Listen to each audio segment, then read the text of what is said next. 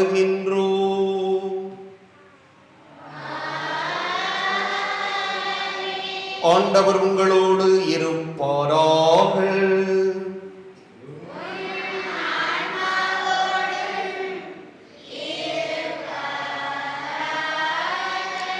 எல்லாம் வல்ல இறைவன் தந்தை, மகன், தூய ஆவியார் உங்களுக்கு ஆசி வழங்குவாராக.